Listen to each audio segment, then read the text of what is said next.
கர்த்தருடைய பரிசுத்த நாமத்துக்கு மகிமை உண்டாவதாக. மற்றும் ஒரு நாளிலே உங்களுக்கு யூடியூப் வழியாக கர்த்தருடைய செய்தியை கொடுக்கும்படி கர்த்தர் எனக்கு கொடுத்த ஸ்லாக்கியத்திற்காக நான் கர்த்தரை ஸ்தோத்திரிக்கிறேன்.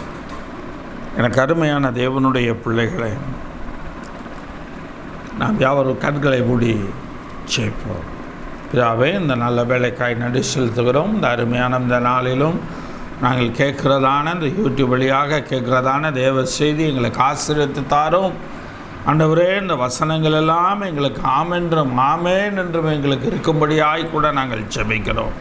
இந்த வசனங்களில் எல்லா காரியங்களும் எங்களில் நிறைவேறும்படியாய் கூட நாங்கள் ஜெபிக்கிறோம். கர்த்தாவே, நீர் எங்களை ஆசீர்வதிப்பீராக. உடைய நாமத்தை நீர் மகிமைப்படுத்துவீராக. நீர் பெரிய காரியங்களை செய்வீராகப்பா. உடைய நாமம் மகிமைப்பட வேண்டுமாய் கூட நாங்கள் ஜெபிக்கிறோம். ஆண்டவரே, ஸ்தோத்திரம்ப்பா. இந்த செய்தி ஆசீர்வாதமாக இருக்கட்டும். கர்த்தருடைய கரத்தில் போடுக்கிறோம். இயேசுவின் நாமத்தில் ஜெபிக்கிறோம் ஜீவனுள்ள பிதாவே, ஆமென். இந்த செய்தியினுடைய தலைப்பு கர்த்தருக்குள் பிழைத்திருப்பது என்று சொல்லி பார்க்கிறோம். கர்த்தருக்குள் பிழைத்திருப்பது என்ற தலைப்பிலே இன்றைய செய்தியை நாம் பார்க்க போகிறோம். 1 யோவானின் புஸ்தகம் 4ஆம் அதிகாரம் 9ஆம் வசனம். 1 யோவான் 4:9. தம்முடைய ஒரே பேரான குமாரனாலே நாம் பிழைக்கும்படிக்கு தேவன் அவரை உலகத்தில் அனுப்பினதினால் தேவன் நம்மேல் வைத்த அன்பு வெளிப்பட்டது. தம்முடைய ஒரே பேரான குமாரனை நாம் பிழைக்கும்படிக்காக அவர் அனுப்பி இருக்கிறார்.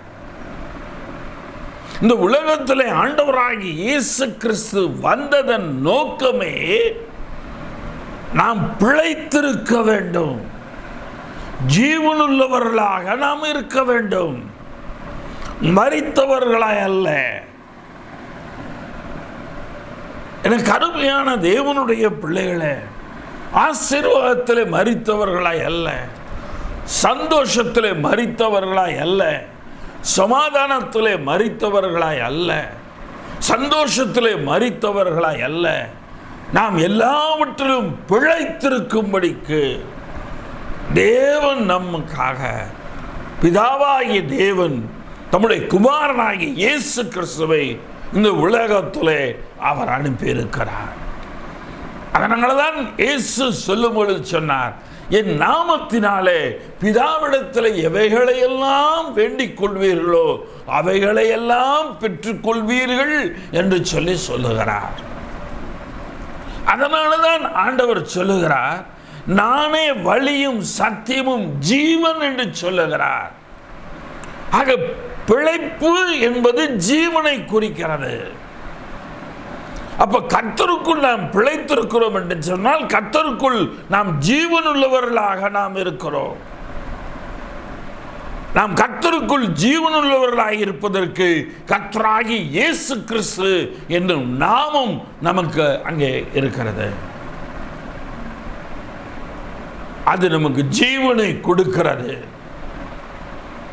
நமக்குரிய எல்லா காரியங்களையும் அந்த இடத்துல நம்முடைய காரியங்களை சந்திக்கிறது. நாம் சோர்ந்து விடாதபடிக்கு, நாம் தளர்ந்து போய்விடாதபடிக்கு, எல்லாவற்றிலும் நம்மை ஆசீர்வதிக்கும்படிக்கு அவர் ஜீவனுள்ளவராய் இந்த உலகத்திற்கு வந்தார். நாம் பிழைத்திருக்கும்படிக்கு. கர்த்தருடைய பரிசுத்த நாமத்துக்கு மகிமை உண்டாகட்டும். சங்கீதத்தின் புஸ்தகம் 118ஆம் அதிகாரம் 17ஆம் வசனம். சங்கீதம் 118:17. நான் சாவாமல் பிழைத்திருந்து கர்த்தருடைய செய்கைகளை விவரிப்பேன் என்று சொல்லி பார்க்கிறோம். நான் சாவாமல் பிழைத்திருந்து, செத்து போகாம பிழைத்திருந்து அங்கே கர்த்தருடைய செய்கைகளை விவரிப்பேன். கர்த்தருடைய செய்கைகளை எல்லாம் நான் விவரிப்பேன். எப்படியெல்லாம் தேவன் என்னை ஆசீர்வாதமாய் மாற்றினார், எப்படியெல்லாம் தேவன் என்னை வழி நடத்தினார், எப்படியெல்லாம் தேவன் என்னை சுகப்படுத்தினார் என்று சொல்லி அந்த இடத்துல நான் கர்த்தருடைய செய்கைகளை விவரிப்பேன். நான் இந்த சூழ்நிலையில் இருந்தேன், என் தேவன் இந்த சூழ்நிலையில் இருந்து என்னை இப்படியாக தடைகளை நீக்கி என்னை கொண்டு வந்தார். தடைகளை நீக்கி போடுகிறவராக என் ஆண்டவராக இயேசு கிறிஸ்து என் தடைகளை எல்லாம் நீக்கி எனக்கு எல்லா ஆசீர்வாதங்களையும் வந்து சேரும்படி தேவன் எனக்கு செய்தார். எனக்கு நியாயாதிபதியாய் இருந்தார், எனக்கு ஒரு நியாயப்பிரமாணிகராய் இருந்தார், எனக்கு அவர் ராஜாவாக இருந்தார். என் தேவன் எனக்கு எல்லாவற்றையும் செய்கிறவராய் இருந்தார். என் மூலமாய் அவருடைய நாமம் மகிமைப்படும்.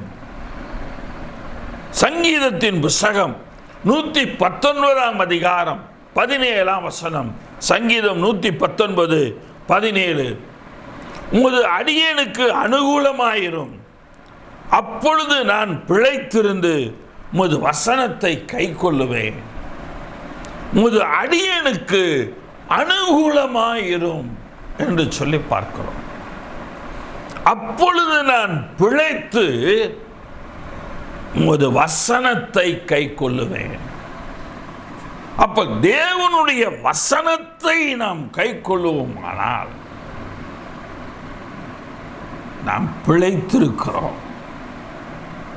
தேவன் சொல்லுகிறார், இந்த இடத்துல சங்கீதக்காரன் கேட்கிறான், எனக்கு அனுகூலமாயிரும் ஆண்டவரே, எனக்குரிய சூழ்நிலைகள் எனக்கு குறுக்கல சுற்றிலும் இருக்கிற எல்லாமே எனக்கு எதிரடையாக இருக்கிறது, ஆனால் நீர் எனக்கு அனுகூலமாயிரும். நீ சூழ்ந்திருக்கிற எல்லாம் எனக்கு விரோதமாயிருக்கலாம், ஆனால் நீர் எனக்கு அனுகூலமாயிரும். நான் என்ன செய்வேன்? பிழைத்து நான் ஜீவனுள்ளவனாக உம்முடைய வசனத்தை கைக்கொள்வேன்.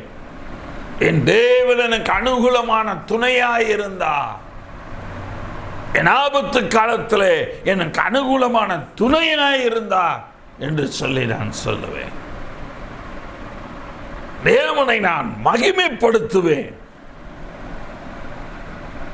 கருமையான தேவனுடைய பிள்ளைகளே, ஆக தேவன் அனுகூலம் உள்ளவராக நமக்கு இருக்கிறார். ஆகவே நாம் பிழைத்திருக்கிறவர்களாக ஜீவன் உள்ளவர்களாக அவருடைய வசனத்தை கை கொள்ளுகிறவர்களாக இருக்க வேண்டும். அவருடைய வசனம் என்ன சொல்லுகிறதோ அந்த வசனத்தை கை கொள்ளுகிறவர்களாக இருக்க வேண்டும். சங்கீதத்தின் புஸ்தகம் 119 அதிகாரம் 77 சங்கீதம் 119:77 நான் பிழைத்திருக்கும்படிக்கு உமது இரக்கங்கள் எனக்கு கிடைப்பதாக. நான் பிழைத்திருக்கும்படிக்கு உமது இரக்கங்கள் எனக்கு கிடைப்பதாக. ஆண்டவரே, நான் இந்த உலகத்தில் எனக்கு போராட்டம் பிரச்சனைகள் எல்லாம் நிறைந்த இந்த உலகத்தில் நான் ஜீவனோடு பிழைத்திருப்பதற்கு உம்முடைய இரக்கங்கள் எனக்கு தேவையப்பா. உம்முடைய இரக்கத்தை எனக்கு கிடைக்க பண்ணும் ஆண்டவரே. உம்முடைய இரக்கம் எனக்கு கிடைத்தால் மாத்திரம்தான் நான் பிழைத்திருப்பேன். இல்லை என்று சொன்னார், இன்றைக்கு இருக்கிற இந்த உலகத்தில், இன்றைக்கு இருக்கிற இன்றைய நாட்களிலே, இன்றைய மனுஷர்களுக்கு மத்தியிலே, சூழ்நிலைக்கு மத்தியிலே என்னால் பிழைத்திருக்க முடியாது. ஆக நான் பிழைத்திருக்க வேண்டுமானால், நான் ஜீவனுள்ள சாட்சியா உமக்கு இருக்க வேண்டுமானால் நீர் என்னுடைய வாழ்க்கையில இரக்கத்தை பாராட்டும். உம்முடைய வேதம் என் மனமகிழ்ச்சி. உம்முடைய வேதத்தில் உள்ள வசனங்கள் அனைத்தும் என்னுடைய மனமகிழ்ச்சியாக இருக்கும். உம்முடைய வேதம் என்னுடைய மனமகிழ்ச்சி. கருமையான தேவனுடைய பிள்ளைகளே, கர்த்தருடைய வேதம் ஒரு மனமகிழ்ச்சியாக இருக்கிறதா? தேவனுடைய வசனங்கள் எல்லாம் நம்மை பிழைக்க விட்டுகிறது. அப்ப அந்த வசனங்கள் அடங்கிய வேத புஸ்தகம் நாம் கர்த்தருக்குள் எப்பொழுதும் மனமகிழ்ச்சியை கொடுக்கிறதாக இருக்க வேண்டும். வேதாகமத்திலே ஒரு நபரை குறித்து நாம் பார்க்க போகிறோம். 2 ராஜாக்களின் புஸ்தகம் 20ஆம் அதிகாரம் 1ஆம் வசனம். 2 ராஜாக்கள் 20:1. அந்நாட்களில் எசேக்கியா வியாதிப்பட்டு மரணத்துக்கு ஏதுவாய் இருந்தான். அப்போது ஆமோத்சின் குமாரனாகிய ஏசாயா என்னும் தீர்க்கதரிசி அவனிடத்தில் வந்து அவனை நோக்கி, நீர் உமது வீட்டு காரியத்தை ஒழுங்குபடுத்தும்.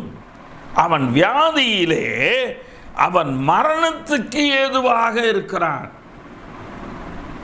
சாவுக்கு ஏதுவாக அவன் இருக்கிறான். இந்த நேரத்திலே ஊழியக்காரன் தீர்க்கதரிசி அங்கே வருகிறான். அவன் சொல்லுகிறான், உம்முடைய வீட்டு காரியங்களை எல்லாம் நீர் ஒழுங்குபடுத்தும், நீர் பிழைக்க மாட்டீர். அப்ப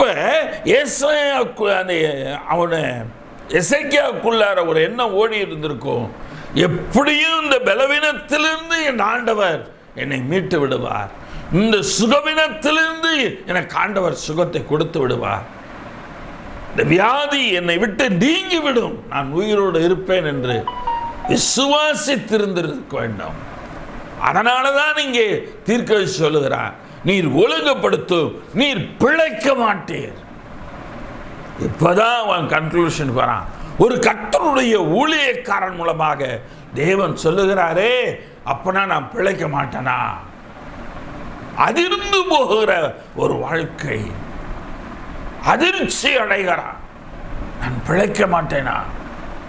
என் வீட்டு காரியத்தெல்லாம் ஒழுங்குபடுத்த சொன்னாரே, இந்த வியாதியிலிருந்து என்னை விடுவிப்பாரு நான் நினைச்சிட்டு இருந்தேனே, இந்த சூழ்நிலையிலிருந்து என்னை விடுவிப்பாரு நான் நினைச்சிட்டு இருந்தேனே, இந்த மன கஷ்டத்திலிருந்து என்னை விடுவிப்பாரு நான் நினைச்சிட்டு இருந்தேனே, இப்ப விடுவிக்க மாட்டாரா?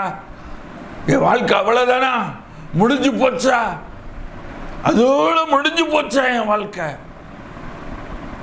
உள்ளுக்குள்ள கேள்வி கேட்டுக்கிட்டு இருக்கிறோம் இல்லையா? நமக்குள்ளார ஒரு கேள்வி ஓடிக்கொண்டு இருக்கிறது. இன்றைய உலகத்தில் நாம் இருக்கிற சூழ்நிலைகள், நம்மை சுற்றிலும் இருக்கிற எல்லா காரியங்களையும் நாம் பார்க்கும் பொழுது நமக்குள் ஒரு ஓட்டம் ஓடிக்கொண்டிருக்கிறது. அவ்வளவுதானா? இப்படிதாய வாழ்க்கை இருக்குமா? இப்படிதாய வாழ்க்கை போகுமா? கேள்விக்குறி உங்களுக்குள் இருக்கலாம். தீர்க்கதரிசியும் ஒருவேளை சொல்லலாம், நீ பிழைக்க மாட்டீர். சொல்லுகிறேன், மரித்து போவீர். பிழைக்க மாட்டீர் என்று சொன்னாலே அவன் செத்து போயிடுவான் அர்த்தம். ஆனா உறுதிப்படுத்துறான், நீர் மரித்து போவீர் என்று கர்த்தர் சொல்லுகிறார் என்றான். அப்போ கர்த்தர் அங்கே தெளிவாக அந்த வார்த்தையை அங்கே அவனுக்கு சொல்லிவிடுகிறார். ஆனால் எசேக்கியா ராஜா என்ன செய்தான்? தன் முகத்தை சுவர்புறமாய் திரும்பி, தான் முகத்தை சுவர்புறமாய் திருப்பி கொண்டான். ஏன்? சுத்தியிலும் சேவகர்கள், வைத்தியர்கள் எல்லாம் இருப்பாங்க. அதனால அவன் ஒரு கழிச்சு திரும்பி சுவர்புறமாய் திரும்பி படுத்து அழுகிறான் அந்த இடத்துல. கர்த்தாவே, நான் உமக்கு முன்பாக உண்மையும் மன உத்தமமாய் நடந்து உமது பார்வைக்கு நலமானதை செய்தேன் என்பதை நினைத்தருளும் என்று விண்ணப்பம் பண்ணினான். தேவனை நினைவு கூற சொல்லுகிறான். தான் செய்த நலமான காரியங்களை நினைவு கூற சொல்லி சொல்லி எசேக்கியா ராஜா கேட்கிறான். எனக்கு அருமையான தேவனுடைய பிள்ளைகளே, நம்முடைய வாழ்க்கையிலும் நாம் ஆண்டவரிடத்தில் ஜெபிக்கும் பொழுது, ஆண்டவரே, நான் அறியாமல் செய்த காரியங்களை எல்லாம் விட்டுவிடும், ஆனாலும் நான் உம்மை தேடினதை நீ நினைத்தருளும் அப்பா. ஆண்டவரே, உம்மை நான் சார்ந்திருந்ததை நினைத்தருளும், உம்மை நான் விசுவாசித்ததை நினைத்தருளும். ஆண்டவரே உம்மை நான் நம்பி இருக்கிறதை நீ நினைத்தருளும் என்று சொல்லி எசேக்கியாவை போல நீங்கள் ஜெபிப்பீர்களே ஆனால் அங்கே சொல்லுகிறது என்று விண்ணப்பம் பண்ணினான். எசேக்கியா மிகவும் அழுதான். அழுதான் அல்ல, மிகவும் அழுதான். சுவர்புறமாய் திரும்பி தேம்பி தேம்பி அழுகிறான். ஆற்றுவாரில்லை, தேற்றுவாரில்லை, எல்லாரும் இருந்தும் என்ன செய்வதென்று தெரியாமல் அங்கே இருக்கிறார்கள். ஒருவேளை ஏசாயா அழுகிறது தெரிந்து மௌனமா என்ன பண்ணுவதென்று தெரியாமல் எல்லாரும் இருக்கலாம். எப்படியோ மனிதர்கள் எல்லாரும் அமைதியாய் இருக்கிறார்கள். அந்த சூழ்நிலையில படுகிற பாடு, வேதனை, எல்லா தனிமை, எல்லா நிலைகளும் ஒரு நபரை தான் சார்ந்திருக்கும். அது நம்மை தான் சார்ந்திருக்கும். சொல்லுவாது முடிந்த பிற்பாடு, அன்னைக்கு நான் பட்ட கஷ்டம் எவ்வளவு தெரியுமா? உங்க எல்லாருக்கும் தெரியாது. நான் எவ்வளவு வேதனைப்பட்ட தெரியுமா? நான் யார்கிட்டையும் எதுவும் நான் சொல்லிக்கல. எனக்கு தெரியும் அன்னைக்கு நீ இப்படி இருந்தேன்னு எனக்கு தெரியும். மற்றவங்க சொல்லுவாங்க, நீ ஏதோ ஒரு நிலையில் நீ பிரச்சனையில் இருக்கிறேன்னு எனக்கு தெரியும், ஆனால் உன்கிட்ட வாய் திறக்க முடியல, கேட்க முடியல என்று அவர் எனக்கு சொல்லுவார்கள். இது உலகத்தானுடைய வார்த்தை, இன்றைய உலகத்தானுடைய வார்த்தை. எனக்கு அருமையான தேவனுடைய பிள்ளைகளே, இது நடந்து முடிகிறது. ஏசாயா பாதி முற்றத்தை விட்டு அப்புறம் போகிறதுக்கு முன்னே கர்த்தருடைய வார்த்தை அவனுக்கு உண்டாகி அவர் சொன்னது, நீ திரும்பி போய் உன் தகப்பனாகிய தாவீதின் தேவனாயிருக்கிற கர்த்தர் சொல்லுகிறது என்னவென்றால், உன் தகப்பனாயிருக்கிற தாவீதின் தேவனாயிருக்கிற கர்த்தர் சொல்லுகிறது என்னவென்றால், யார்கிட்ட திரும்பி போய்? எசேக்கியாவிடத்தில். எவன் செத்து போவான் என்று சொன்னாரோ, எவன் மரித்து போவான் என்று சொன்னாரோ, பிழைக்க மாட்டான் என்று சொன்னாரோ, அவனிடத்தில் போய் சொல்லுகிறார், உன் விண்ணப்பத்தை கேட்டேன், உன் கண்ணீரை கண்டேன், இதோ நான் உன்னை குணமாக்குவேன். ஆக இப்ப இவன் பிழைக்க போகிறான். தேவனுடைய வாக்குத்தத்தம் அங்கே அவனுக்கு கொடுக்கப்படுகிறது. என கருமையான தேவனுடைய பிள்ளைகளே, தேவனுடைய வசனத்தை கொண்டு அவரிடத்தில் திரும்பும் பொழுது அந்த வசனம் நம்மை உயிர்ப்பிக்கும், அந்த வசனம் நம்மை பிழைப்பூட்டும், அந்த வசனம் நம்மை பிழைக்க வைக்கும். நாம் பிழைத்திருக்கும்படி அந்த வசனம் நம்மை செய்யும். இங்கே பார்க்கிறோம், உன் விண்ணப்பத்தை கேட்டேன், உன் கண்ணீரை கண்டேன், நான் குணமாக்குவேன் என்று சொன்னார். ரெண்டு சொல்றார், விண்ணப்பத்தை கேட்ட, உன் கண்ணீரை கண்டேன். உலகத்தில் என்ன நம்ம அழுதாலும் சரி கவலைப்படாத, என்ன எல்லாருக்கும் நேரிட்டதான் நேருது, விடு, இதுக்காக அழுதுட்டு இருக்காத, பார்ப்போம் ஏதாவது நடக்குதான்னு பார்ப்போம், விடு, மாறும், எல்லாம் மாறி போகும். மனிதர்கள் மாறுதல் தேறுதல் எல்லாம் அதை சொல்லி கடந்து போவார்கள். ஆனால் அவை எல்லாவற்றுக்கும் எதிரமாக கர்த்தர் மாற்றக்கூடிய வல்லவராயிருக்கிறார். கர்த்தர் சொல்லுகிறார், இதோ நான் உன்னை குணமாக்குவேன். எசேக்கியாவை குணமாக்குவேன் என்று சொன்னார். 3ஆம் நாளிலே நீ தேவனுடைய ஆலயத்துக்கு போவாய் என்று தேவன் வாக்கு கொடுக்கிறார். நான் குணமாக்குவேன் என்று சொன்ன தேவன் சொல்லுகிறார், நீ இன்னிலிருந்து 3ஆம் நாளிலே நீ தேவாலயத்துக்கு போவாய் என்று சொல்லுகிறார். உன் நாட்களோட 15 வருடங்களை கூட்டுவேன் என்று சொல்லி தேவன் சொல்லுகிறார். அப்போ அவனுக்கு பிழைப்பு உண்டாகிறது. கூட 15 வருடங்கள் அவன் பிழைத்திருக்கிறான். அவனுடைய விண்ணப்பத்திற்கு பதில் கிடைக்கிறது, அவனுடைய கண்ணீருக்கு பதில் கிடைக்கிறது. இவன் 15 வருடங்கள் கூட பிழைத்திருக்க போகிறான். இந்த உலகத்தில் பிழைத்திருந்து வாழ்ந்திருக்க போகிறான் எசேக்கியா. எனக்கு அருமையான தேவனுடைய பிள்ளைகளே, நான் எல்லாவற்றிலும் உன்னை ஆசிரிப்பேன் சொல்வார். ஏசாயா சொல்வார், அத்திப்பழத்து அடையை கொண்டு வாருங்கள், அதை அவர்கள் கொண்டு வந்து பிளவையின் மேல் பற்று போட்டபோது அவன் பிழைத்தான். அந்த இடத்துல அவன் ஒன்று கேட்பான், நான் பிழைச்சு 3ஆம் நாள் தேவாலயத்து போவேன்றதுக்கு எனக்கு என்ன அடையாளம் என்று அவன் கேட்பான். இப்போ தீர்க்கதரிசி மூலமாக ஆண்டவர் கேட்பார், நீ உனக்கு என்ன வேணும்? இந்த மணியினுடைய பாகை திரும்பி நேகமாக போக வேண்டுமா, இல்லை பின்னிட்டு திரும்ப வேண்டுமா? இவன் சொல்லுவான், முன்னாடி போகிறது நல்ல சீக்கிரமாக போகும், ஆனால் பின்னாடி பின்னிட்டு திரும்ப வேண்டும், அதுதான் கஷ்டம். ஆனால் தேவன் அவனுக்கு பின்னிட்டு திரும்ப வைத்து அவன் கண்ணிலே உறுதிப்படுத்தினார். அவன் தன் பார்வையினாலே தன் தேவன் கொடுத்த வாக்குத்தத்தம் தன்னில் உறுதிப்பட்டதை தான் பார்த்தான். உங்களுக்கும் தேவன் உங்களுக்கு கொடுத்த வாக்குத்தத்தம் உறுதிப்படுவதை உங்கள் கண்கள் பார்க்கும். நிச்சயமாய் என கருமையான தேவனுடைய பிள்ளைகளே, உங்களுடைய ஜெபத்தை கேட்கிறார், உங்களுடைய கண்ணீரை கண்டிருக்கிறார், உங்களை குணமாக்க போகிறார். உங்களை எல்லா பிரச்சனையிலிருந்தும் குணமாக்க போகிறார், எல்லா போராட்டத்திலிருந்தும் குணமாக்க போகிறார். எல்லா விதமான சஞ்சலங்கள், தவிப்புகள் எல்லாவற்றிலிருந்தும் தேவன் உங்களை குணமாக்க போகிறார். சரி, ஆக தேவன் பிழைக்க வைக்கிறார் அந்த இடத்துல என்று பார்க்கிறோம். முதலாவது காரியம், நாம் பிழைக்க வேண்டுமானால் நன்மை செய்கிறவர் வேண்டும். நன்மையை தேடுங்கள், அப்பொழுது பிழைப்பீர்கள் என்று சொல்லி பார்க்கிறோம். முதலாவது காரியம், நன்மையை தேடு, அப்பொழுது பிழைப்பாய்.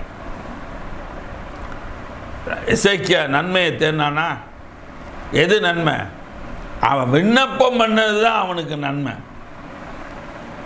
அவன் நலமானதையெல்லாம் செய்தது தான் அவனுக்கு நன்மை.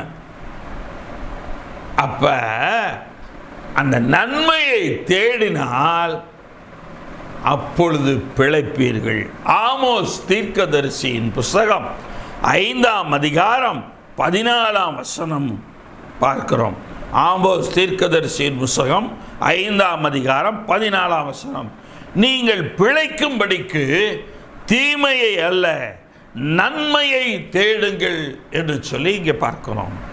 நீங்கள் பிழைக்கும்படிக்கு தீமையை அல்ல நன்மையை தேடுங்கள் என்று. ஆக நாம் பிழைக்க வேண்டுமானால் நாம் நன்மையை தேட வேண்டும். என்னென்ன நன்மைகளை செய்ய முடியும், என்னென்ன நன்மைகளை நாம் செய்யலாம், எவைகளையெல்லாம் செய்ய முடியுமோ நன்மைகளான காரியங்களை அதை நாம் செய்ய வேண்டும். அப்பொழுது உங்களுக்கு நீ சொல்லுகிறபடியே சேனைகளின் தேவனாகிய கர்த்தர் உன்னோடே இருப்பார். அப்பொழுது நீங்கள் சொல்லுகிறபடியே சேனைகளின் கர்த்தர் உங்களோடு கூட இருப்பார். அப்ப கர்த்தர் கூட இருக்க வேண்டுமானால் நாம் நன்மையை தேடுவோம். நாம் நன்மையை தேடும்போது கர்த்தர் நம்மோடு கூட இருப்பார். நாம் பிழைத்திருப்போம், நாம் ஜீவனோடு கூட இருப்போம். நீங்கள் தீமையை வெறுத்து நன்மையை விரும்பி ஒளிமிகு வாசலில் நியாயத்தை நிலைப்படுத்துங்கள். ஒருவேளை சேனைகளின் தேவனாகிய கர்த்தர் யோசேப்பிலே மீதியானவர்களுக்கு இறங்குவார் என்று சொல்லி பார்க்கிறோம். நீங்கள் தீமையை வெறுத்திரு, நன்மையை நீ விரும்பு. நல்லது நடக்கணும், நல்லது தான் நடக்கும், நல்லது தான் எனக்கு நடக்கணும்னு சொல்லி நல்லதை நீ விரும்பு. கர்த்தர் அதை சொல்லுகிறார். ஒளிமுக வாசலிலே நியாயத்தை நிலைப்படுத்த சொல்லுகிறார். 3 யோவானின் புஸ்தகம் 1ஆம் அதிகாரம் 11ஆம் வசனம். 3 யோவான் 1:11, பிரியமானவனே, நீ தீமையானதை பின்பற்றாமல் நன்மையானதை பின்பற்று. நன்மை செய்கிறவன் தேவனால் உண்டாயிருக்கிறான். பிரியமானவனே, நீ தீமையானதை பின்பற்றாமல் நன்மையானதை பின்பற்று. ஏன்னா நன்மை செய்கிறவன் தேவனால் உண்டாயிருக்கிறான். அப்ப தேவனால் உண்டாயிருக்கிறவன் பிழைத்திருப்பார். ஆக தீமையை பின்பற்ற வேண்டாம். நாம் நன்மையை பின்பற்றுகிறவர்களாயிருப்போம். தீமை செய்கிறவர்களுடைய வேலை. ஆனால் நாம் நன்மையை பின்பற்றுகிறவர்களாக, என்ன வேணாலும் தீமை செய்து போ, நான் நன்மையை மாத்திரம் நான் பின்பற்றி போவேன் என்று சொல்லி நீங்க நன்மையை மாத்திரம் நீங்க பின்பற்றி போங்க. உலகம் என்ன வேணாலும் பேசட்டும், என்ன வேணாலும் பின்னாடி பேசும். சொல்லப்படும் எல்லா வார்த்தையும் கவனித்து கேட்டாயானால் உன் வேலைக்காரன் நிந்திப்பதை கூட நீ கேட்க வேண்டும். நீ எல்லா வார்த்தையும் நீங்க கேட்டுட்டு எல்லாத்தையும் மனசில் நினைச்சிட்டு இருந்தீங்கன்னா உங்க வேலைக்காரன் உங்களை நிந்திக்கிறது கூட கேட்க நேரிடும். அதனால எந்த வார்த்தையும் காதில் வாங்காதீங்க. நீங்க நன்மையானதை பின்பற்றுங்க. நன்மையை செய்கிறவன் தேவனால் உண்டாயிருக்கிறான், தீமை செய்கிறவன் தேவனை காணவில்லை என்று வேதம் சொல்லுகிறது. தீமை செய்கிறவன் தேவனை காணலைங்க. அதனாலதான் அவனுடைய எண்ணங்கள், அவனுடைய சிந்தைகள், அவனுடைய செயல்கள் எல்லாமே தேவனை நேசிக்கிறேன், தேவனை தேடுறேன், ஜெபம் பண்றேன், வேலை வாசிக்கிறேன் எல்லாம் சொல்லுவான். ஆனா செய்யறதெல்லாம் தீமை, நினைக்கிற நினைவுகள் எல்லாம் தீமை, எண்ணுகிற எண்ணங்கள் எல்லாம் தீமை.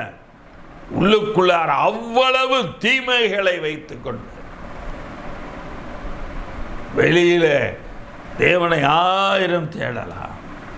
அதனால தீமை செய்கிறவன் தேவனை காணவில்லை, ஆனால் அவன் தேவனை தேடுகிறவனை போல இருக்கிறான். எனக்கு அருமையான தேவனுடைய பிள்ளைகளை, 1 பேதுருவின் புஸ்தகம் 3ஆம் அதிகாரம் 10-11 வசனங்கள்.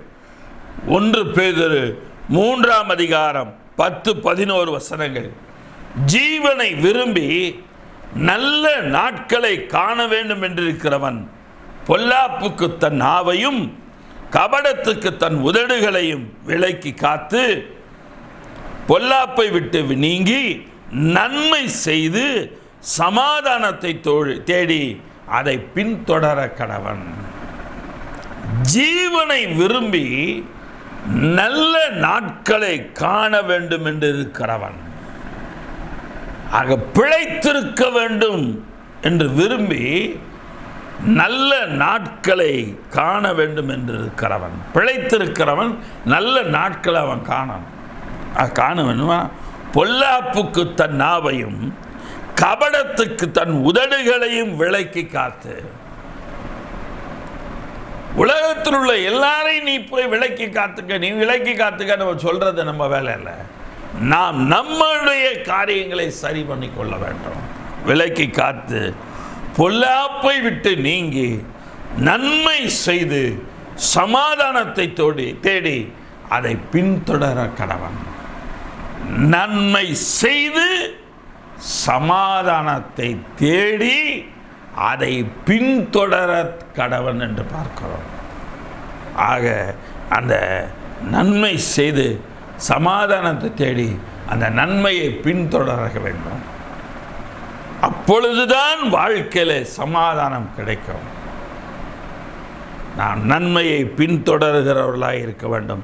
இது 1 பேதுருவின் புஸ்தகம் 2ஆம் அதிகாரம் 15ஆம் வசனம். 1 பேதுரு 2:15. நீங்கள் நன்மை செய்கிறதினாலே புத்தீன மனுஷனுடைய அறியாமையை அடக்குவது தேவனுடைய சித்தமாய் இருக்கிறது. நீங்கள் நன்மை செய்கிறதினாலே புத்தீன மனுஷருடைய அறியாமையை அடக்குவது. புத்தீனமான மனுஷனுடைய அறியாமை, அவன் அப்படிதான் பேசுவான், ஏன்னா அவன் புத்தீனமானவன். அல்லேலூயா, ஸ்தோத்திரம். ஆண்டவரே, நீர் பெரிய காரியங்கள் செய்வீர், வல்லமையான காரியங்களை செய்கிறீர், மகிமையான காரியங்களை செய்கிறீர் எல்லாம் சொல்லுவான். ஆனா அவன் வாழ்க்கையில நன்மை செய்வது என்பதல்ல, நன்மை செய்கிறதினாலே நமக்கு விரோதமாயிருக்கிற புத்தீன மனுஷருடைய அறியாமையை அடக்குவது நம்முடைய வேலை அல்ல, தேவனுடைய சித்தம். நமக்கு விரோதமாய் புத்தீனமான மனுஷருடைய அறியாமை, அவன் செய்கிற காரியங்களை அடக்குவதற்கு நாம் முயற்சிக்க வேணாம், நாம சொல்ல வேணாம். ஆனால் அது தேவ சித்தம். தேவன் அதை பார்த்துக் கொள்வார், தேவன் அதை கவனித்துக் கொள்வார். அதே அதிகாரத்தில் 1 பேதுரு 2ஆம் அதிகாரத்தில் 19ஆம் 20ஆம் வசனம் பார்க்கிறோம். 19ஆம் வசனம் 20ஆம் வசனம். ஏனெனில் தேவன் மேல் பற்றுதலாயிருக்கிற மனசாட்சி நிமித்தம் ஒருவன் அநியாயமாய் பாடுபட்டு உபத்திரவங்களை பொறுமையாய் சகித்தால் அதுவே பிரீதியாயிருக்கும், அதிக பிரியமாயிருக்கும். நீங்கள் குற்றம் செய்து அடிக்கப்படும் போது பொறுமையோடு சகித்தால் என்ன கீர்த்தி உண்டு? நீ தீமை செய்து அடிக்கப்படும் போது நீ பொறுமையோடு, அதில் என்ன இருக்கு? ஒன்றும் இல்லை. ஆனால் நீ நன்மை செய்து பாடுபடும் பொழுது பொறுமையோடே சகித்தார். சகிப்பு தன்மை, சகித்து போகணும். அவங்க அப்படிதான், அதை மாற்ற முடியாது, இது முடியாத காரியம், விட்டுருவோம். ஆக பொறுமையோடு சகித்து அதுவே தேவனுக்கு முன்பாக பிரியமாயிருக்கும், பிரீதியாயிருக்கும். எனக்கு அருமையான தேவனுடைய பிள்ளைகளை, மற்றவர்களை மாற்ற முடியாது, நம்மை நாம் கர்த்தருக்குள் மாற்றிக்கொள்வோம், நம்மையே நாம் கர்த்தருக்குள் மாற்றிக்கொள்வோம். கர்த்தர் பெரிய காரியங்களை செய்வார். எபிரேயருக்கு எழுதின நிருபம் 13ஆம் அதிகாரம் 16ஆம் வசனம். எபிரேயர் 13:16. அன்றியும் நன்மை செய்யவும் தான தர்மம் பண்ணவும் மறவாதிருங்கள், இப்படிப்பட்ட பலிகளின் மேல் தேவன் பிரியமாயிருக்கிறார். பார்க்கிறோம் எபிரேயர் 13:16. நன்மை செய்ய தான தர்மம் பண்ண மறந்துடாத. ஏன் தெரியுமா? அது ஒரு பலி. நீ செய்கிற நன்மை ஒவ்வொன்றும் ஒரு பலியிடுதலுக்கு சமானமானது. அந்த பலி தேவன் பிரியமாயிருக்கிறார். நாம் நன்மை செய்யும் பொழுது தேவன் நம்ம பிரியமாயிருக்கிறார் என்று சொல்லி பார்க்கிறோம். அருமையான தேவனுடைய பிள்ளைகளை, ரோமருக்கு எழுதின நிருபம் 15ஆம் அதிகாரம் 2ஆம் வசனம். ரோமர் 15:2. நம்மில் ஒவ்வொருவனும் பிறனுடைய பக்தி விருத்திக்கு ஏதுவான நன்மை உண்டாகும்படி அவனுக்கு பிரியமாய் நடக்க கடவன். நம்மில் ஒவ்வொருவரும் பிறனுடைய பக்தி விருத்திக்கு ஏதுவான நன்மை உண்டாகும்படி, பிறருக்கு பக்தி விருத்தி உண்டாகும்படிக்கு, நன்மை உண்டாகும்படி அவனுக்கு பிரியமாய் நடக்க கடவன் என்று சொல்லி பார்க்கிறோம். எனக்கு அருமையான தேவனுடைய பிள்ளைகளே, தேவன் நம்மை அப்படி காரியங்களை செய்ய வல்லவராயிருக்கிறார். ஆக முதலாவது காரியம் நாம் பார்க்கிறோம், நன்மையை தேடுங்கள், அப்பொழுது நாம் பிழைத்திருப்போம். கர்த்தருக்குள் பிழைத்திருப்பது என்பது நாம் நன்மை செய்து பிழைத்திருப்பது. இரண்டாவது, மனம் திரும்புங்கள், அப்பொழுது பிழைத்திருப்பீர்கள் என்று சொல்லி பார்க்கிறோம். மனம் திரும்புங்கள், அப்பொழுது பிழைத்திருப்பீர்கள். எசேக்கியேல் தீர்க்கதரிசியின் புத்தகம் 18ஆம் அதிகாரம் 32ஆம் வசனம். எசேக்கியேல் 18:32. மனம் திரும்புங்கள், அப்பொழுது பிழைப்பீர்கள், சாகிறவனுடைய சாவை நான் விரும்புகிறதில்லை என்று கர்த்தராகிய ஆண்டவர் சொல்லுகிறார். மனம் திரும்புங்கள், அப்பொழுது பிழைப்பீர்கள், சாகிறவனுடைய சாவை நான் விரும்புகிறதில்லை என்று கர்த்தராகிய ஆண்டவர் சொல்லுகிறார். சாகிறான் பாருங்க, அவன் சாவை ஆண்டவர் விரும்புகிறதே கிடையாது. 21ஆம் வசனம் எசேக்கியேல் 18:21 பார்த்தீங்கன்னா அதுக்கு முன்னாடி இருக்கும். துன்மார்க்கன் தான் செய்த எல்லா பாவங்களையும் விட்டு திரும்பி என் கட்டளைகளையெல்லாம் கைக்கொண்டு நியாயத்தையும் நீதியையும் செய்வாயில் அவன் பிழைக்கவே பிழைப்பான், அவன் சாவதில்லை, அவன் சாவதில்லை. ஆக அவனுடைய வாழ்க்கையில் அவன் சாவதில்லை. அவன் செய்த எல்லா மீறுதல்களும் நினைக்கப்படுவதில்லை. அவன் தான் செய்த நீதியிலே பிழைப்பான் என்று பார்க்கிறோம். அவன் செய்த எல்லா மீறுதல்களும் நினைக்கப்படுவது கிடையாது. அவன் செஞ்ச எல்லா தவறு எல்லா பாவங்களும் நினைக்கப்படுவது கிடையாது. அவன் தான் செய்த நீதியிலே பிழைப்பான் என்று சொல்லி நாம் அங்கே பார்க்கிறோம். துன்மார்க்கன் சாகிறது எனக்கு எவ்வளவேனும் பிரியமோ, அவன் தன் வழிகளை விட்டு திரும்பி பிழைப்பதல்லவோ எனக்கு பிரியம் என்று கர்த்தராகிய ஆண்டவர் சொல்லுகிறார். துன்மார்க்கன் சாகிறது எனக்கு பிரியமில்லை, அவன் தன் வழிகளை விட்டு திரும்பி பிழைப்பதல்லவோ எனக்கு பிரியம் என்று கர்த்தராகிய ஆண்டவர் சொல்லுகிறார்.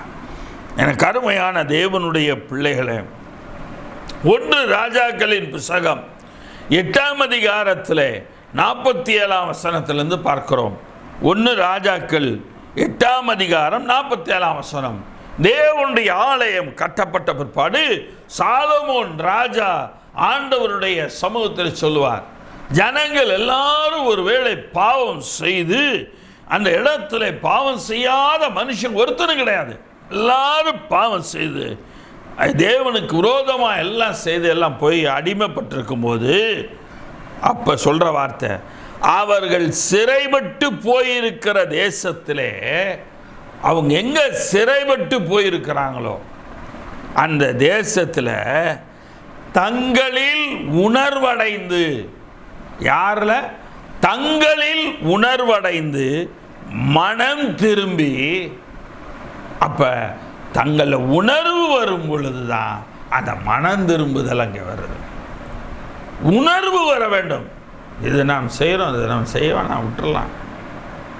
ஆக உணர்வடைந்து மனம் திரும்பி, நாங்கள் பாவம் செய்து அக்கிரமம் பண்ணி துர்மார்க்கமாய் நடந்தோம் என்று தங்கள் சிறையிருப்பான தேசத்திலே உம்மை நோக்கி வேண்டுதல் செய்து, நாங்கள் பாவம் செய்து அக்கிரமம் பண்ணி துன்மார்க்கமாய் நடந்தோம் என்று தங்கள் சிறையிருப்பான தேசத்திலே உம்மை நோக்கி வேண்டுதல் செய்து, தங்களை சிறைப்படுத்தி கொண்டு போன தங்கள் சத்துருக்களின் தேசத்திலே தங்கள் முழு இருதயத்தோடும் தங்கள் முழு ஆத்மாவோடும் உம்மிடத்தில் திரும்பி, முழு இருதயத்தோடும் முழு ஆத்மாவோடும் உம்மிடத்தில் திரும்பி, தேவரீர் தங்கள் பிதாக்களுக்கு கொடுத்த தங்கள் தேசத்திற்கும் தேவரீர் தெரிந்து கொண்ட இந்த நகரத்திற்கும் உம்முடைய நாமத்திற்கு நான் கட்டின இந்த ஆலயத்துக்கு நேராக உம்மை நோக்கி விண்ணப்பம் பண்ணும்போது உமது வாசஸ்தலமாகிய பரலோகத்தில் இருக்கிற தேவரீர் அவர்கள் விண்ணப்பத்தையும் வேண்டுதலை கேட்டு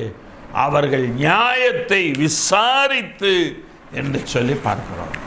சிறைப்பட்டு போன இடத்துலேருந்து அந்த ஜனங்க உணர்வடைந்து மனம் திரும்பி அந்த இடத்துலேருந்து ஜெபம் பண்ணும் பொழுது உம்முடைய ஜனங்கள் உமக்கு விரோதமாய் செய்த பாவத்தையும் அவர்கள் உம்முடைய கட்டளையை மீறிய அவர்கள் துரோகங்களையும் எல்லாம் மன்னித்து அவர்களை சிறைவில் கொண்டு போகிறவர்கள் அவர்கள் இறங்கத்தக்கதான இரக்கத்தை அவர்களுக்கு கிடைக்க பண்ணுகிறார்கள். யாரும் உங்களை சிறைபிடிச்சாங்களே, எதில் பிரச்சனையில் இன்றைய காலத்துக்கு எத்தனை சொன்னால், எந்த பிரச்சனையில் அவங்க மாட்டிகிட்டு இருக்காங்களோ, எந்த சிக்கலில் அவங்க இருக்காங்களோ, அந்த சிக்கல்லேருந்து அவங்க விடுவிக்கப்படணும். அந்த பிரச்சனையிலிருந்து அவர்கள் விடுவிக்கப்பட வேண்டும். அதுதான் கர்த்தர் கேட்கிறார். அதை தான் கர்த்தர் கேட்கிற ஒரே ஒரு காரியம். ஆக யார் சிறைப்பிடிச்சு போனானோ அவன் இறங்கணும், மனம் இறங்கணும். அதே போல இந்த இடத்துல பார்க்கிறோம், தேவன் எல்லா காரியத்தையும் செய்ய வல்லவராக இருக்கிறார். இந்த உலகத்தில் நம்முடைய வாழ்க்கையில் நமக்கு எல்லாவற்றையும் மாற்ற வல்லவராக இருக்கிறார். ஏசாயா 30ஆம் அதிகாரம் 15ஆம் வசனம். ஏசாயா 30:15, நீங்கள் மனம் திரும்பி அமர்ந்திருந்தால் ரட்சிக்கப்படுவீர்கள், அமெரிக்கையும் நம்பிக்கையுமே உங்கள் பலனாய் இருக்கும் என்று கர்த்தர் இஸ்ரவேலின் பரிசுத்தராகிய கர்த்தராகிய தேவன் சொல்லுகிறார். நீங்கள் மனம் திரும்பி அமர்ந்திருந்தால் ரட்சிக்கப்படுவீர்கள், அமெரிக்கையும் நம்பிக்கையுமே உங்கள் பலனாய் இருக்கும். இஸ்ரவேலின் பரிசுத்தராய் இருக்கிற கர்த்தராகிய தேவன் சொல்லுகிறார். அப்போ கர்த்தர் என்ன சொல்றாருன்னா, நீ மனம் திரும்பி நீ இருந்தீனா நீ ரட்சிக்கப்படுவ. நீ அமைதியாகவும் நம்பிக்கையுமே உனக்கு பலனாக இருக்கும். உன் வாழ்க்கையில் எது தெரியுமா பலன்? நீ மறுபடியும் எழுப்பி வர்றதுக்கு நீ உனக்கு குறுக்கில் உனக்கு உன் இருதயத்தில் இருக்கிற அமைதி, உன் இருதயத்தில் இருக்கிற அந்த நம்பிக்கை, இதுதான் உன்னுடைய வாழ்க்கையில் உனக்கு பலனாக இருக்கும் என்று சொல்லி கர்த்தர் சொல்லுகிறார். ஏசாயா தீர்க்கதரிசியின் புஸ்தகம் 19ஆம் அதிகாரம் 22ஆம் வசனம். ஏசாயா 19:22. கர்த்தர் எகிப்தியரை வாதையினால் அடிப்பார், அடித்து குணமாக்குவார். அவர்கள் கர்த்தரிடத்தில் மனம் திரும்புவார்கள். அப்பொழுது அவர்கள் விண்ணப்பத்தை கேட்டு அவர்களை குணமாக்குவார். அவர்கள் கர்த்தரிடத்தில் மனம் திரும்புவார்கள். யாருங்க? எகிப்தியரை கூட தேவன் சொல்லுகிறார். இஸ்ரவேலுக்கு எதிரான எகிப்தியர்களை கூட சொல்லுகிறார். அவர்கள் மனம் திரும்புவார்கள். அப்பொழுது அவர்கள் விண்ணப்பத்தை கேட்டு அவர்களை குணமாக்குவார். தேவன் குணமாக்குகிற தேவனாயிருக்கிறார். லூக்கா 5:32 சொல்லுகிறார். இயேசு கிறிஸ்து சொல்லுவார், நீதிமான்களை அல்ல பாவிகளையே மனம் திரும்புகிறதற்கு அழைக்க வந்தேன். நீதிமான்களை அழைக்க வரல, பாவிகளை மனம் திரும்ப அழைக்க வந்தேன். ஆக மனம் திரும்பினார் நிச்சயமாய் பிழைத்திருக்க முடியும். பிழைக்கும்படியான காரியங்களை தேவன் செய்வாராக. கடைசியாக 3வது காரியம், விசுவாசத்தினாலே நீதிமான் பிழைப்பான் என்று சொல்லி பார்க்கிறோம். ஆக விசுவாசத்தினாலே நீதிமான் பிழைத்திருக்கிறான். ரோமருக்கு எழுதின நிருபம் 1ஆம் அதிகாரம் 17ஆம் வசனம். ரோமர் 1:17.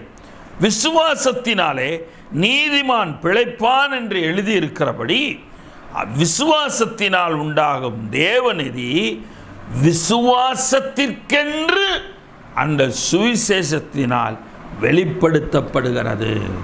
விசுவாசத்தினால் நீதிமான் பிழைப்பான் என்று எழுதியிருக்கிறது.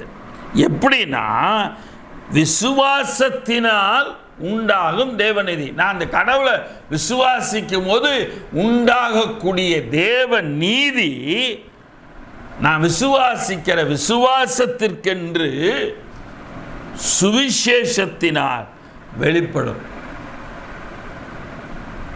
அந்த சுவிசேஷத்தினால் நான் ஆசீர்வதிக்கப்படுவேன். அந்த சுவிசேஷத்தினால் நான் ஆசீர்வதிக்கப்படுவேன். ரோமருக்கு எழுதின நிருபம் 3ஆம் அதிகாரம் 21-22 வசனங்களை நாம் பார்க்கிறோம். ரோமர் 3:21-22. இப்படி இருக்க நியாயப்பிரமாணம் இல்லாமல் தேவநீதி வெளியாக்கப்பட்டிருக்கிறது. அதை குறித்து நியாயப்பிரமாணமும் தீர்க்க தரிசனங்களும் சாட்சியிடுகிறது. அது இயேசு கிறிஸ்துவை பற்றும் விசுவாசத்தினால் பலிக்கும் தேவநீதியே. அப்போ விசுவாசத்தினால் உண்டாகும் தேவநீதி என்று நாம் படித்தோமே, அந்த தேவநீதி என்னவா? இயேசு கிறிஸ்துவை பற்றும் விசுவாசத்தினாலே பலிக்கும் தேவநீதி. அப்ப இயேசு கிறிஸ்து தான் சுவிசேஷம். அப்ப இயேசு சொன்னவைகளை கேட்டு அந்த இயேசுவை பற்றும் விசுவாசத்தினால் உண்டாகிறதா தேவநீதி. விசுவாசிகளை எவர்கள் மேலும் அது பலிக்கும், வித்தியாசமே கிடையாது. எவர்களுக்குள்ளும் அது பலிக்கும், வித்தியாசமே இல்லை. 25ஆம் வசனம்.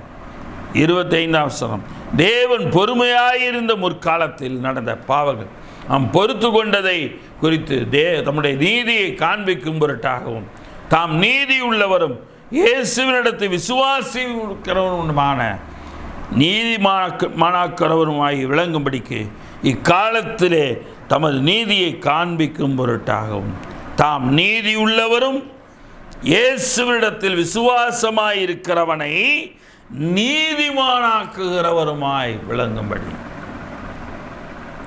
ஆக அவர் நீதியுள்ள தேவன், பிதாவாகிய தேவன் தம்முடைய குமாரனாகிய இயேசுவினிடத்தில் விசுவாசமானாய் இருக்கிறவனை நீதிமானாக்குகிறவராய் பிதாவாகிய தேவன் இருக்கிறார். இக்காலத்திலே அது தமது நீதியை காண்பிக்கும் பொருட்டாக கிறிஸ்து இயேசுடைய இரக்கத்தை பற்றும் விசுவாசத்தினாலே பலிக்கும் கிருபாதார பலியாக அவரையே ஏற்படுத்தினார். ஆண்டவராகிய இயேசு கிறிஸ்துவை மாத்திரம்தான் வைத்து நம்முடைய வாழ்க்கையில் நாம் பிழைக்க முடியும். விசுவாசம் இருக்க வேண்டும். நான் கர்த்தராகிய இயேசு கிறிஸ்துவின் நாமத்தினாலே ஜெபித்திருக்கிறேன், நிச்சயமாய் தடைகளை நீக்கி இந்த காரியத்தை என் தேவன் எனக்கு செய்வார். நான் கர்த்தராகிய இயேசு கிறிஸ்துவின் நாமத்தினால் ஜெபித்திருக்கிறேன், நிச்சயமாய் என் தேவன் எனக்கு நன்மையானவைகளை கொடுப்பார். விசுவாசத்தினால் நீதிமான் பிழைப்பான். உங்களுக்கு தேவையான காரியங்கள், வர வேண்டிய காரியங்கள், நன்மைகள், ஆசீர்வாதங்கள் எல்லாமே வந்தால் நீங்கள் பிழைத்திருப்பீர்கள். ஆமா, உங்களுக்கு தேவையானது கிடைக்கும் பொழுது நீங்கள் பிழைத்திருக்கிறீர்கள். நீங்க எதிர்பார்த்துட்டு இருக்கிறது உங்களுக்கு கிடைச்சா நீங்க பிழைத்திருக்கிறீர்கள். கிடைக்கலன்னா அதுக்காக செத்து போயிட்டீங்கல்ல, சோர்ந்து போயிருப்பீங்க, மன விரக்தியில் இருப்பீங்க, தளர்ந்து போயிருப்பீங்க. ஆனா நீங்க ஆண்டவராகிய இயேசு கிறிஸ்துவின் நாமத்தினால விசுவாசிக்கும் போது கர்த்தர் உங்களுக்கு தேவநீதியை நடப்பிச்சு நீங்க விரும்புகிற காரியத்தை கர்த்தர் உங்களுக்கு கொடுக்கும் பொழுது உங்க விசுவாசத்தில் நீங்க பிழைக்கிறீங்க. கர்த்தர் பிழைக்கும்படியாக தேவன் செய்கிறார். 1 கொரிந்தியரின் புஸ்தகம் 16ஆம் அதிகாரம் 13ஆம் வசனம். 1 கொரிந்தியர் 16:13. விழித்திருங்கள், விசுவாசத்திலே நிலைத்திருங்கள், புருஷராயிருங்கள், திடன் கொள்ளுங்கள்.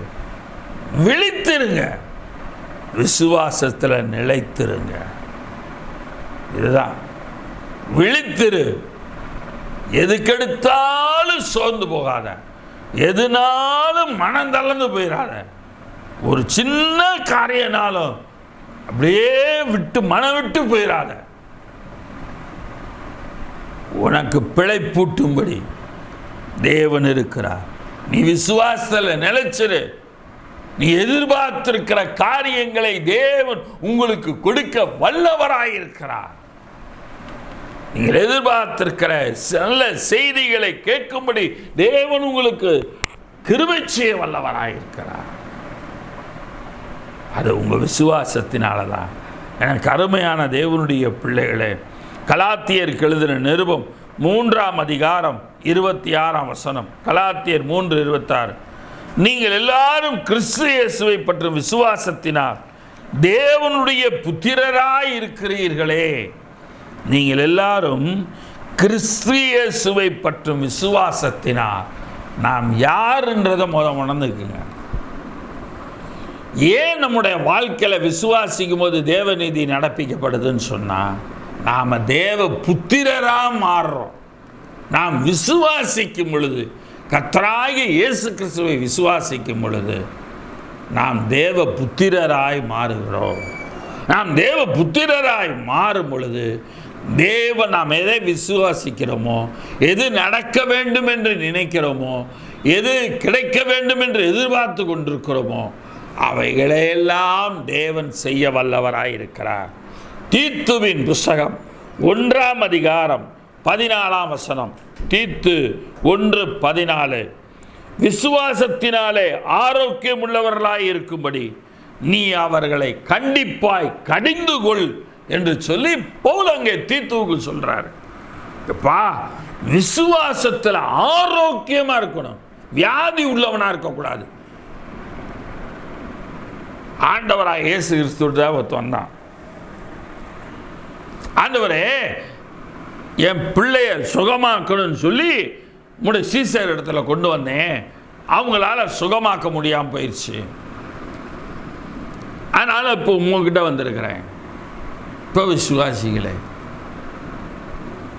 இத்தனை காலத்துக்கு இப்படி இருப்பீங்க என்று ஆண்டவர் சொல்வார். ஏன்னா அங்கே அவனுடைய விசுவாசம் ஆரோக்கியமாக இல்லை. சீசருடைய விசுவாசம் ஆரோக்கியமாக இல்லை. உடனே அவனிடத்துல சொல்லுகிறார், நீ விசுவாசிக்க கூடுமானாலாகும், விசுவாசிக்கிறவனுக்கு எல்லாம் கூடும் என்று தேவன் சொல்லுவார். சொல்லும்போது இவன் சொல்லுவான், ஆண்டவரே நான் விசுவாசிக்கிறேன், ஆண்டவரே என் அவிசுவாசம் நீங்கும்படி எனக்கு உதவி செய்யும். அதுதான் ஆரோக்கியத்தை கேட்கிறது. நான் சொன்னேன், எதுக்கெடுத்தாலும் பதறாத, எதுக்கெடுத்தாலும் தளர்ந்து போயிடாத. மன விரக்தி போயிடாத. எந்த நிலையிலும் எதுலையும் போயிடாதீங்க. விசுவாசிங்க. கர்த்தர் நிச்சயமாய் சொல்றேன், நீங்கள் பிழைத்து சாட்சியாய் உங்களுக்குரிய எல்லா ஆசீர்வாதங்களை அனுபவித்து எசேக்கியாவை போல தேவன் உங்களுடைய வாழ்க்கையில நீங்கள் நன்மை அனுபவிக்கும்படியாய் தேவன் உங்களுடைய காலங்களை தருவார். நிச்சயமாய் தருவார். நீங்கள் விசுவாசத்திலே ஆரோக்கியம் உள்ளவர்களாய் நீங்கள் இருக்க வேண்டும். வியாதி உள்ளவங்களா இருக்கக்கூடாது. விசுவாசிக்கிறேன், நானும் எவ்வளவோ விசுவாசிக்கிறேன், ஆனால் ஒன்றும் நடக்க மாட்டேங்குது. அது ஆரோக்கியம் இல்லை, அது வியாதி. அது ஒரு வியாதி. ஆக ஆரோக்கியம் உள்ளவர்களாய் இருக்க வேண்டும். எபிரேயர்கள் நிருபம் 11ஆம் அதிகாரம் 1ஆம் வசனம், விசுவாசமானது நம்பப்படுகிறவைகளின் உறுதியும் காணப்படாதவைகளின் நிச்சயமாயிருக்கிறது. விசுவாசம் என்பது நம்பப்படுகிறவைகளின் உறுதி, காணப்படாதவைகளின் நிச்சயம். கர்த்தராகிய இயேசு கிறிஸ்து எனக்கு செய்வார் உறுதி. அவருடைய நாமத்தினால் கேட்டால் தருவார், வாக்கு பண்ணி இருக்கிறார் உறுதி. காணப்படாதவைகளின் நிச்சயம், அதை நான் அனுபவிக்கிறது.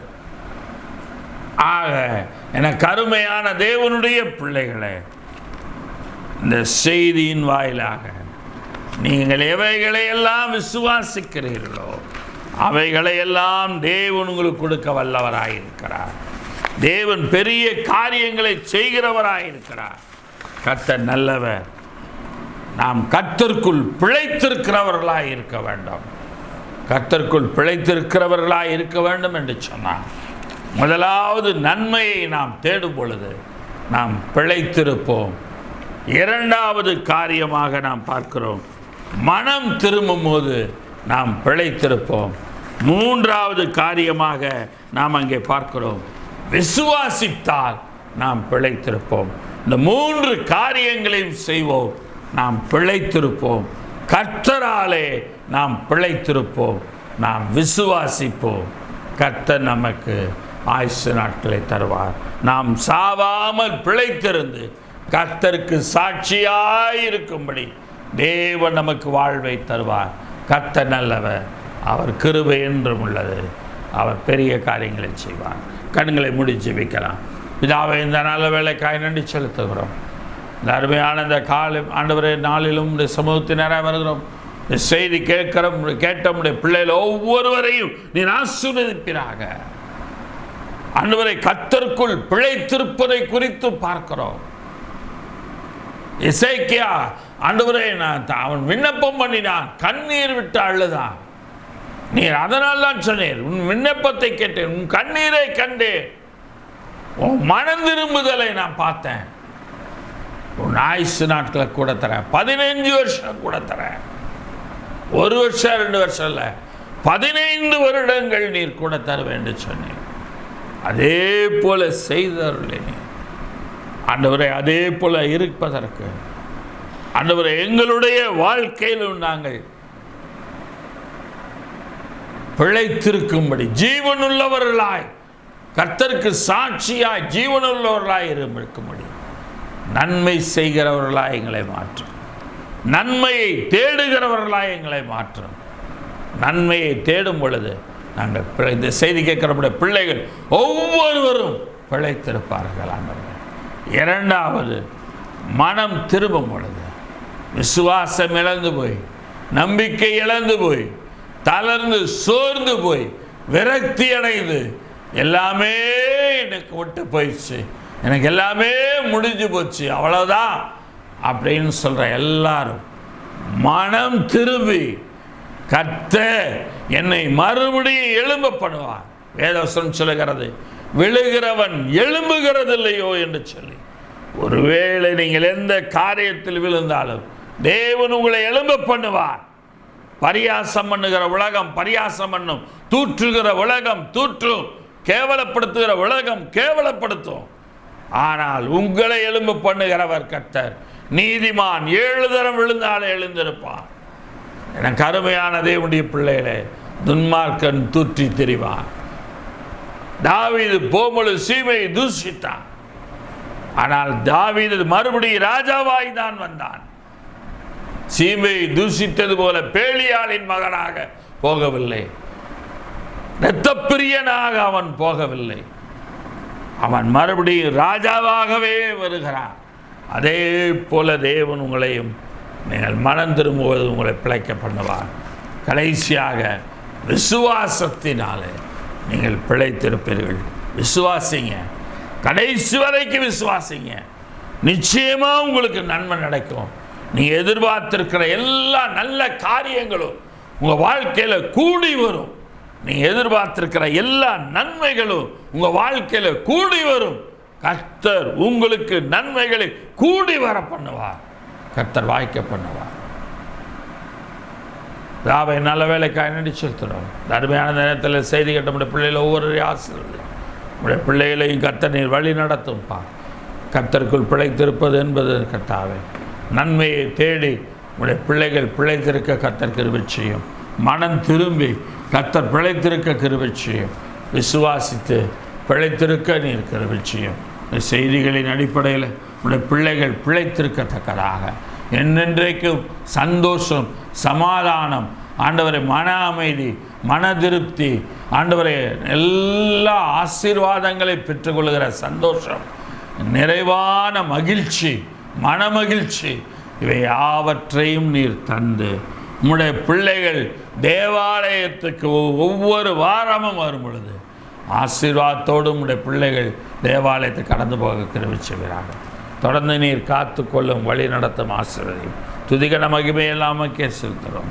கர்த்தரும் இரட்சகரும் இப்பெருமான இயேசுவின் மூலம் ஜெபிக்கிறோம் சிவனுள்ள பிதாவே, ஆமென். என் ஆத்மாவே கர்த்தரை ஸ்தோத்திரி, என் முழுவதுமே பரிசுத்த நாமத்தை ஸ்தோத்திரி. என் ஆத்மாவே கர்த்தரை ஸ்தோத்திரி, கர்த்தர் செய் சகல பகாரங்களை மறவாதே, ஆமென். உடைய கர்த்தராகிய இயேசு கிறிஸ்துவினுடைய கிருபையும் பிதாவாகிய தேவனுடைய அன்பும் பரிசுத்தாவினுடைய வழி நடத்தலும் பக்கபலமும் பாதுகாப்பும் நாம் என்றும் என்றும் கர்த்தருக்குள் பிழைத்திருப்பதற்கு, நன்மையை தேடி பிழைத்திருக்க, மனம் திரும்பி பிழைத்திருக்க, விசுவாசத்தினால் பிழைத்திருக்க கர்த்தர் அருள் புரிவாராக. கர்த்தர் உங்களை ஆசீர்வதிப்பார். ஆமென், ஆமென், ஆமென். இந்த செய்தி உங்களுக்கு ஆசீர்வாதமாக இருக்குமானால் உங்களுக்கு தெரிந்தவர்களுக்கு இந்த செய்தியை நீங்கள் ஃபார்வர்ட் பண்ணுங்கள், அவங்களுக்கு அனுப்புங்க. இந்த செய்தி அவங்களுக்கும் ஆசீர்வாதமாக இருக்கட்டும். இது ஊழியம். இந்த யூடியூப் என்பது ஒரு ஊழியம். நீங்கள் ஆரம்பத்திலே பார்ப்பீர்கள், யூடியூப் ஊழியம் என்று சொல்லி பார்க்கிறோம். ஆக இது ஒரு ஊழியம். இந்த ஊழியத்தை நீங்கள் அநேகர் உங்களுடைய பழகின நண்பர்கள் எல்லாருக்கும் அனுப்புங்க. அது வளரும், அந்த ஊழியம் வளரும். கர்த்தர் பெரிய காரியங்களை செய்வார். கர்த்தர் உங்களை ஆசீர்வதிப்பார். ஆமென்.